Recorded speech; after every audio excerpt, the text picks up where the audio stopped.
social media sites, Reddit, Facebook, Instagram, all that kind of stuff.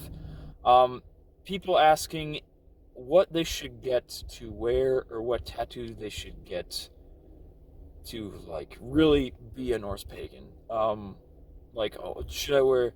Like, should I get a Thor's hammer, or should I get a Gungnir? Should I get the Wiccan symbol, or should I get a specific rune? Should I get like Algis, or should I get something to represent Fenrir? See that? It's a wolf. Yeah. But I think there's a little bit of confusion that you need to have these things to like really, really become a Norse pagan. I don't want to say people like. I don't want to say that people online are kind of like force them to do it. I would say it's more as like I would recommend getting one. I would get one, or you should get one, or whatever. Not really forcing them to, but they're saying like you should probably get that. And I think this couldn't be farther from the truth. In my opinion, long story short, do I think you need to have like tattoos of like Nordic tattoos of like the Vegevisir or the runes or the Algiselmar, or do you need like a Thor's hammer? Do you need these symbols to be a Norse pagan? No, absolutely not. That would be like saying, do you need to wear ancient Egyptian attire to be Egyptian pagan? I would argue no. I don't know a terrible amount about Egyptian paganism, but I don't think you have to have a required dress for it. I mean, you can if you want, but really most people don't. And it's the same way for Norse paganism. Do you have to have these symbols? Do you have to have all these symbols to be a Norse pagan? No. You could be like me. You could be a beardless, non-white, tattooless, symbolless person. The furthest thing that you would think from a Viking, and you could still be a Norse pagan. Like, I think people should like stop with like the stereotypes of like you have to have all these pendants, or you have to look the part of a Viking to be a Norse pagan. And I honestly think that could not be further from the truth. Like, you don't need any of that stuff to be a Norse pagan. And I don't think people should should really push you to get anything unless you want to. If you don't want to wear a Mjolnir, don't wear a Mjolnir. If you don't feel like you're worthy, or if you don't want it, don't wear it. If you want to get a Mjolnir, if you really think that you deserve it, and you think that you've gone through trials in your life, and you think that you want to wear the symbol, go right ahead. The only thing that I would say about wearing these symbols, don't treat them willy-nilly. Like, don't just be like, you get home from work, kick off your shoes, and then it's like, this thing really hurts my neck, or whatnot. It's like really rubbing on my neck, and you just take it off and just whip it across the room. Don't do that. The reason being is that when you do have these symbols, and when you do venerate these deities, gods, Vetir, Disir, Roker, whatever it is, you give meaning to the symbols that you have. And when you do that, it has a bit of spiritual essence in them. So in a way, this Thor's hammer is alive if you take it into a part like animism. Or like if you think like, it'd be saying like, here. It would be like saying that tree right there, that tree has a soul. The snow here is alive, it has a soul. That whole lake has has spiritual essence in it. And in a way, they do. I do. I think trees have a soul as well. I think all this has well. And it goes into effect. It's like, well, if you just mistreat the lake, you're not going to get you're not going to have very good consequences from it either. Whether it's to yourself, or it's just like, oh, whoop, looks like you killed all the fish because you dumped all that toxic stuff into the water. So that's what happens. But yeah, make sure if you do treat these symbols with respect, okay? Treat them with respect, and then the people that the deities that you're venerating will treat you with respect. because it's not something you could just throw away willy-nilly and just be like, I'm just going to mistreat it. It's just like, well, it might not happen to everybody, there could be consequences. But yeah, you don't need any of this to be a Norse pagan. It doesn't really matter what you have. Again, you could have nothing. You could wear nothing. You could show up to a bloat or a ritual in joggers, sandals, and a cut-off tank top. Which is a cut-off shirt, like a cut-off lifting shirt. You could show up to that, and then as long as you want to worship and venerate the gods, and just offer frith with the people around you, it doesn't matter. Me saying that because I've done that.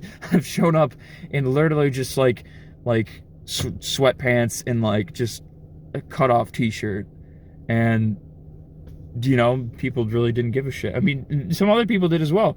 But since then, I have started to implement in certain garbs into what I wear. For instance, I have this shirt that I got off of Amazon that's like, I wouldn't want to say it's like a hippie shirt, but I'd say it's more of like a new age shirt. And then I wear, I do wear a certain kind of joggers, but they're very plain joggers, and they kind of look like, they do look like I want to say Viking age pants, where they're very simple. There's nothing really fancy about them.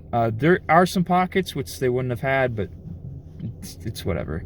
But honestly, yeah, you don't really need all these symbols to, worship and venerate the gods. However, when I talk about, there are a few things that I feel like that you should have, that I'm going to combine it into this video as well. There's really only two things that I would say that you really need to get started with Norse paganism.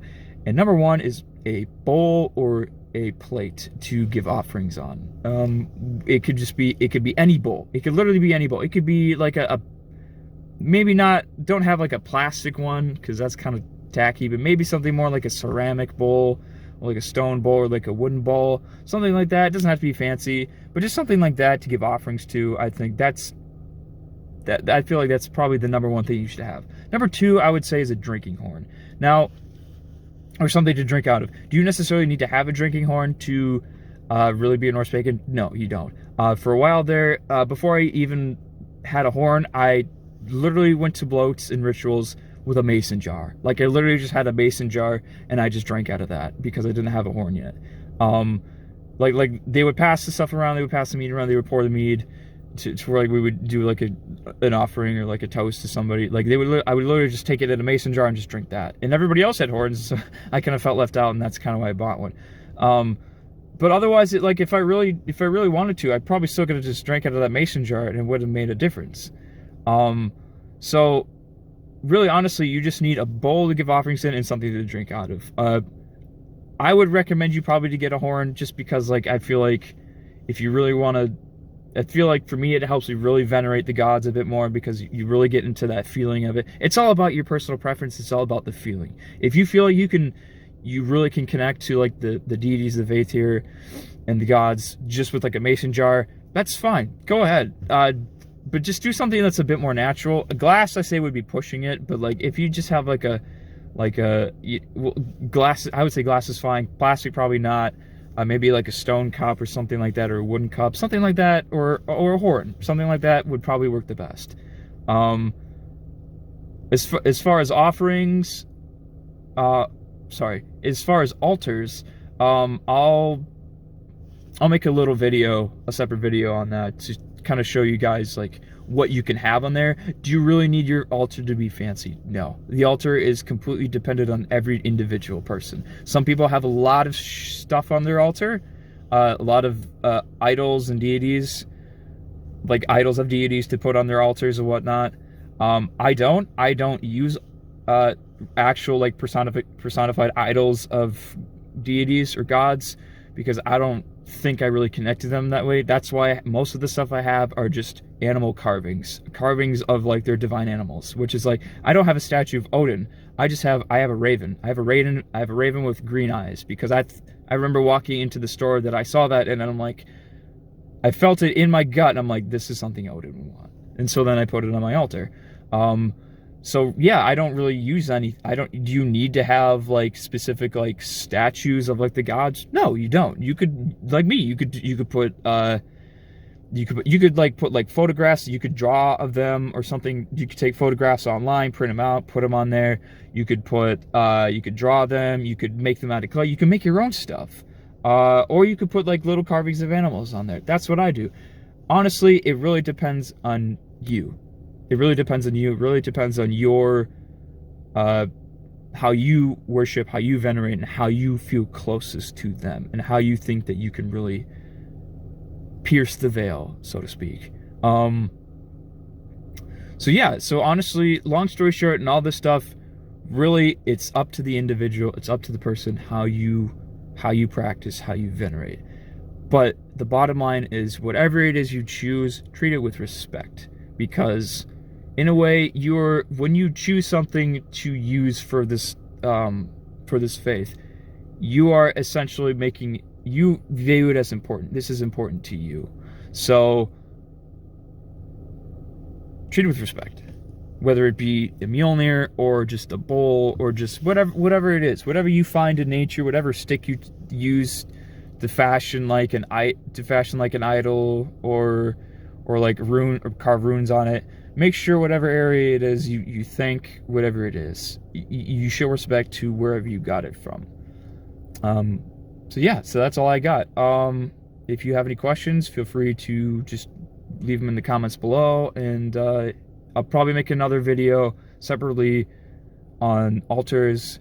And if there's any other topics that you want me to cover, like let's say, I don't know, like a certain deity or whatever, let me know, and I'll be happy to cover it. I'll be happy to do the research for it. So hope you all have a good day, and I'll see you later.